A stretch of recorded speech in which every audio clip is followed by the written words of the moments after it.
we see this in the carnivore community. There's people like bragging about having LDL levels of 3, 4, 500 milligrams per deciliter. And it's like, this is going to get people killed. Now, that is a bold claim, a very incorrect claim, but a very bold one, I gotta say. Recently, Dr. Layne Norton, widely known as BioLayne, has been very outspoken with his criticism of the carnivore diet, making a number of bold and controversial claims. For context, Layne holds a PhD in nutritional sciences and is a professional natural bodybuilder. He's built a significant presence in the health and fitness online space and has even appeared on major podcasts such as the Joe Rogan Experience and the Huberman Lab. Layne has made it very clear that he views the carnivore diet not just as a bad diet, but potentially dangerous. So in this video, I'm going to go through and examine each of Layne's so-called scientific arguments against the carnivore diet and explain exactly why his claims are entirely wrong. Firstly, we have his Twitter thread. Well, technically it's called X now, but in my heart, still called Twitter. Earlier this year, Layne made a number of tweets with 7 reasons why he believes the carnivore diet is a terrible idea. So, here's his first tweet. The carnivore diet is not a panacea. Simply put, he means the carnivore diet is not a solution for all problems. Good to see he's got the big words out, so I'm sure he's taken the time to take this very seriously and find very credible evidence showing exactly how bad carnivore is. Did you set a goal of losing weight in 2025? Here's one way not to do it. The carnivore diet. There are many healthy ways to drop pounds and get fit, but carnivore isn't one of them. I'm not too sure about that, Layne, but we'll see. While I'm a pretty agnostic guy when it comes to what you eat, this is one fad diet I recommend you stay away from. Here's why. So right off the rip, he's called carnivore a fad diet. Now, by definition, a fad diet is a diet that is popular for a short period of time, which makes the carnivore diet the complete opposite to a fad diet. It is the oldest diet known to humanity. We know this from our fossil records. In every human fossil we find prior to the agricultural revolution, which happened around 12,000 years ago, which is when we first started growing crops. What we find in every human fossil is that they had incredibly high nitrogen-15 ratings, higher than any other species on Earth. This is very important. Animal tissue contains more nitrogen than plant material. The more animal protein a species consumes, especially from animals higher up on the food chain, the higher the nitrogen-15 levels. So when we see that humans had the highest N15 levels of any species, it's clear that we were the apex predator hypercarnivores. Because of this clear fossil evidence, from a technical standpoint, every other diet besides a carnivore diet could be considered a fad diet. So that's the fad diet debunked, but let's give Layne the benefit of the doubt. I'm sure he has some more substantial arguments than this, so let's take a look. If your only goal is to lose weight, you can do that on a carnivore diet. Good? We agree on something. Maybe I should end the video here, end things on a positive note, but I'm sure there's more to come. Because of its restrictive nature, it's easy to create a calorie deficit, but this isn't unique to carnivore. While studies on the carnivore diet are sparse, research examining the weight loss effect of a range of diets, keto, low-fat, paleo, etc., found no difference in weight loss at 1 year. A meta-analysis comparing randomized controlled trials of either low or balanced carbohydrate weight loss diets found similar weight loss over 2 years. Now, I'm sure this is a very credible study. Let's take a look at this. Now, for anyone who doesn't know what a meta-analysis is, it's essentially a study of studies. They get lots of studies on one topic and compare the findings. So, the first thing we're going to look at is what does this meta-analysis study classify as a low carbohydrate diet? Okay, here's the definition. Low carbohydrate diets are a broad category of weight-reducing diets and programs that manipulate and restrict macronutrient, carbohydrate, protein, and fat intake. There are no consistent and widely accepted definitions of these diets, and different descriptions are used. Okay, this is getting concerning. Thus, some people regard low carbohydrate diets to be those with carbohydrate intakes below 45% of total energy. Some published definitions of low carbohydrate diets disregard the official recommendations and use an upper limit of 40% of total energy from carbohydrates as indicative of a low carbohydrate diet. So in his meta-analysis of randomized controlled trials, if you're eating 40 to 45% of your calories from carbohydrates, you are considered as someone who is on a low carb diet. Anyway, let's click on his first low carb study. It's titled as Influence of Protein Intake, Race, and Age on Responses to a Weight Reduction Intervention in Obese Women. Even in the title of this study, it mentions nothing about it being a low carbohydrate study. Now, for the record, this is the first low carbohydrate study in this meta-analysis. I'm not cherry picking, let's see what it says. So in one group, you have a macronutrient split of 15% protein, 30% fat, and 55% carbohydrates. So I'm hoping this is the high carbohydrate group, and then the other group is getting 40% of their oh my.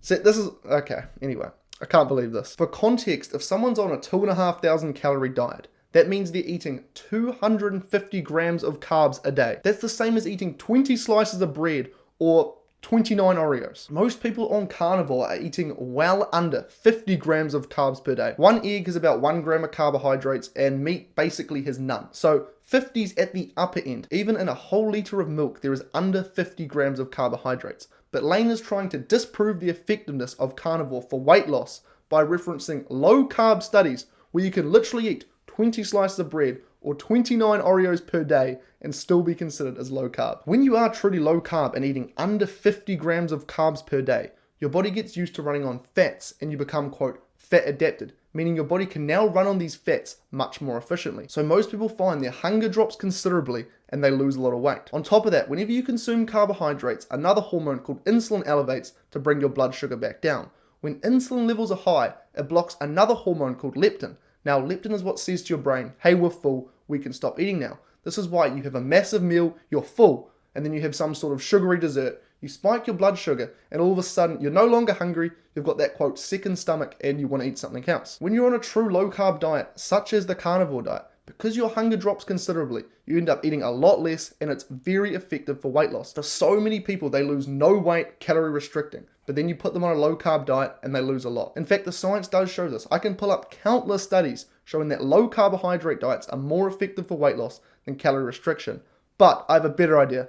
I'm going to go through Layne's very own study and find all the studies on true low carbohydrate diets where people actually are eating under 50 grams of carbs per day and see what they say. Okay, so I've been through every single study and you're not going to believe this. Of the 9 true low carbohydrate studies that Layne himself has given us, in 7 of them, the people in the true low carb groups did actually lose more weight than the high carb groups. In 2 of them, there was basically no difference. And in 0, were the high carbohydrate diets more effective. So because the carnivore diet is a true low carb diet, Layne's very own study has contradicted his point.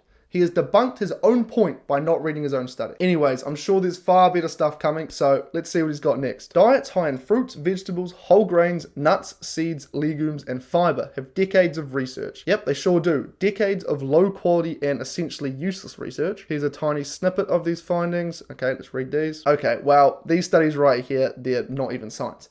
In these studies, what they do is they ask people what they've eaten in previous years, as if they can even remember accurately. Then they get all the data from these people and go, interesting. The people who say they eat lots of vegetables have less cancer, heart disease, whatever else disease, and then they come to a conclusion, oh, vegetables must be good for you. It's quite literally a survey that is disguised as science. And then when you think about why they get the results they do, these vegetables are protective against disease or vegetables are good for you, it's quite literally just common sense. The average person who doesn't eat vegetables is usually eating a ton of junk food instead. We've all been told how great vegetables are for us, so if you're not eating lots of them, chances are you don't care about your health. So the people who eat lots of vegetables, they're more health conscious, they exercise more, smoke and drink less, get more sunlight, and so forth. So of course the people from a general population who eat more vegetables are going to be healthier. This right here is called healthy user bias. In every single study Layne has referenced right here, claiming that vegetables are good for you, that they'll reduce your risk of heart disease, cancer, whatever.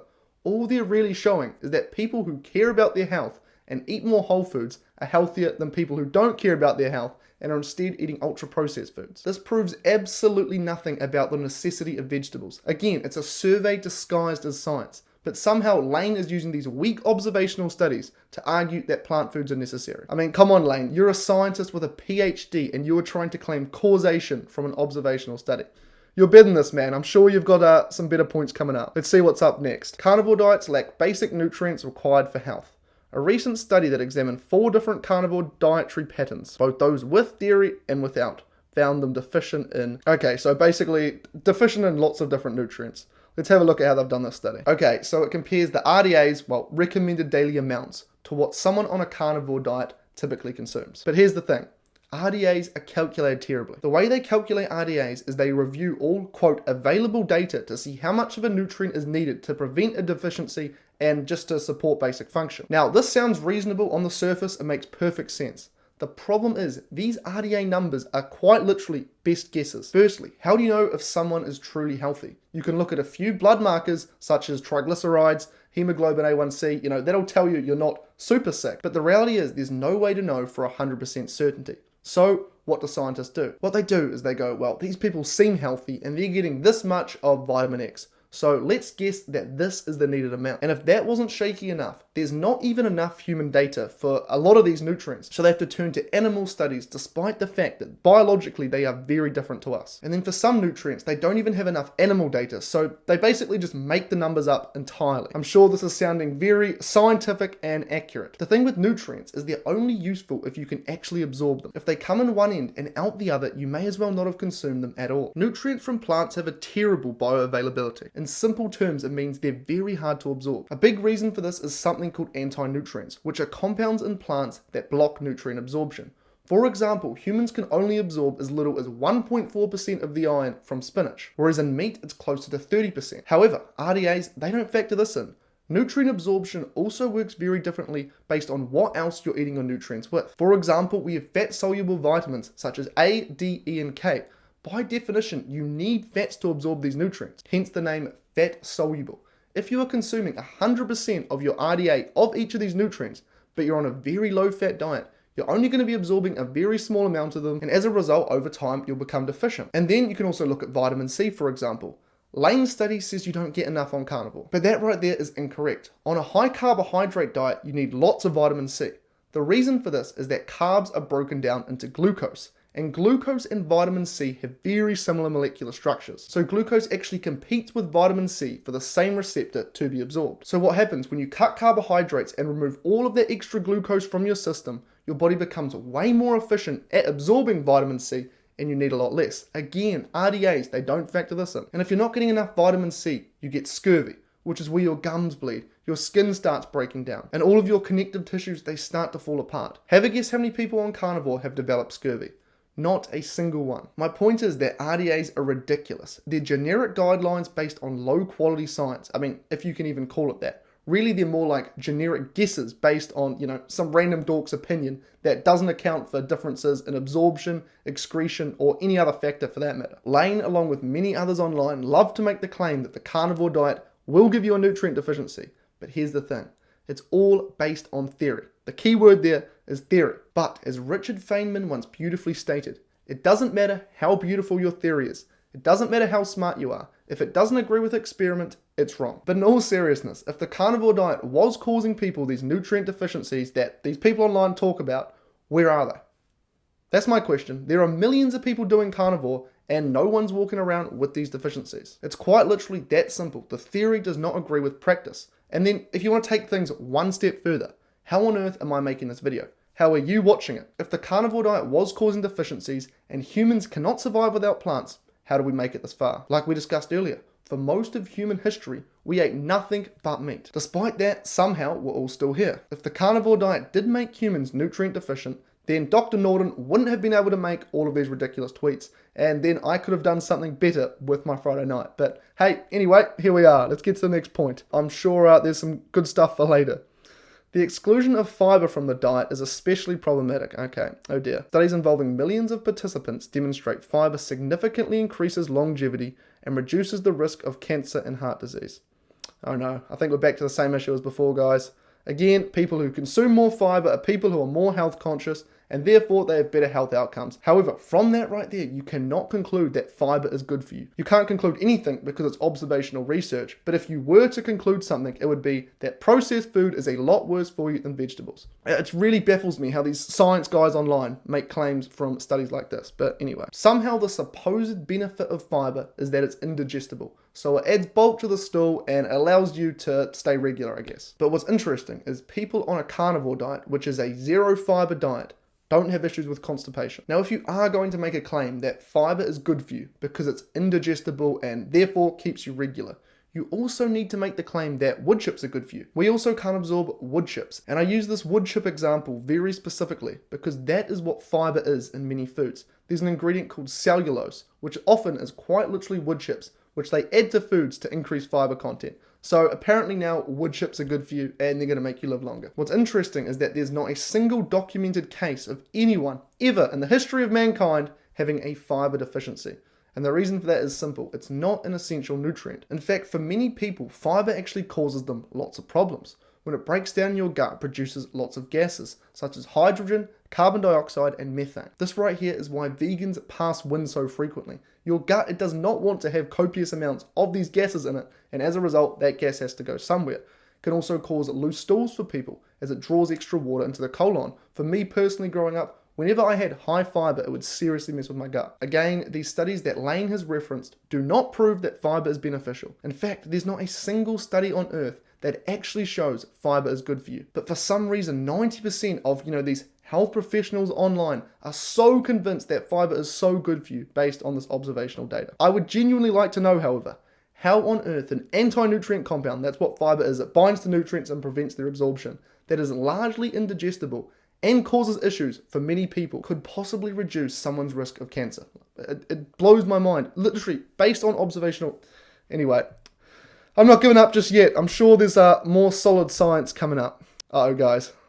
We're at the end. This is the final tweet. The good news is I did find an outrageous clip of him online, so we're not quite done, but, let's go through his takeaway on carnivore diets. May lead to weight loss. Okay, perfect. Something we agree on, but not superior to other calorie... Okay, never mind. I thought we were becoming friends, we'd found something we agreed on, but no. Unfortunately, guys, if your low carbohydrate diet has 29 Oreos per day, it may not be effective. So that right there clearly disproves the effectiveness of low carbohydrate diets for fat loss. Nutritionally inadequate. It's not though, is it? Meat provides every single nutrient you need in the perfect quantities. How do we know this? Well, you go on a carnivore diet and you don't get nutrient deficiencies. Therefore, every nutrient you need in the perfect quantities. Likely to be detrimental to health and disease risk long term. Again, based on absolutely nothing. I'm not anti-meat by any stretch. In fact, my PhD research was funded by egg, dairy, and beef companies. I can't believe what I'm reading. I'm out here paying for my own degree, and this bloke right here is getting funding from, the egg, dairy, and beef companies. I'm out here advocating for them for free, and they still ain't giving me a scholarship. But anyways, I'm not complaining. I actually wouldn't even take it, because then people would accuse me of being bought and paid for by, I don't know, big beef or something. Where were we? Ah, yes, he's not anti-meat. But a diet made up completely of meat and animal products is imbalanced, unnecessary, and not backed by any scientific evidence. Now, technically, maybe he's right. There are no good long-term studies on strictly carnivorous diets. Lots of good evidence on keto. We can also look at how healthy the Inuit population was when they were only eating meat. We can also look at the fossils from our carnivorous ancestors. These fossils had very few lesions and markings on them, which indicates that they had low rates of disease and infection, even despite the fact that they didn't have access to modern medicine. But in our post-agricultural fossils, since we've started eating plants, these things do have considerably more lesions and markings on them. So it's very clear that since humans have started eating plants, our health has had a tremendous decline. But I mean, so what if there's no good long-term studies? There's no long-term studies on any diet except a standard American diet. A quote balanced diet with lots of fruits and vegetables, and every now and then some processed food as a treat. But I mean, let's be honest, for most people that treat ends up becoming a daily thing, since these foods are quite literally designed by teams of scientists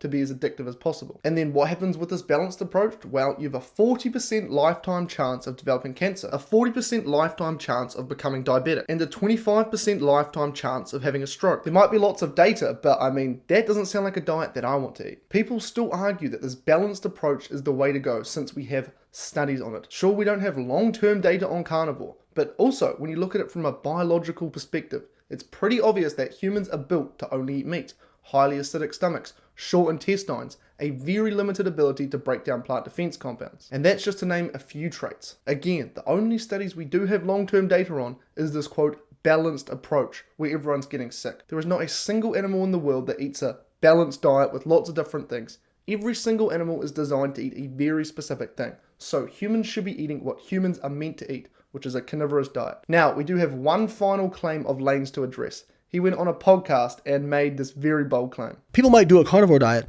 lose 30, 40 pounds, their blood glucose regulation gets better, their HDL gets better, but their LDL goes through the roof. We see this in the carnivore community. There's people like bragging about having LDL levels of 3, 4, 500 milligrams per deciliter, and it's like, this is going to get people killed. Jeepers. Now, that is a bold claim. A very incorrect claim, but a very bold one, I gotta say. This right here is what the whole LDL causes heart disease crowd loves to do.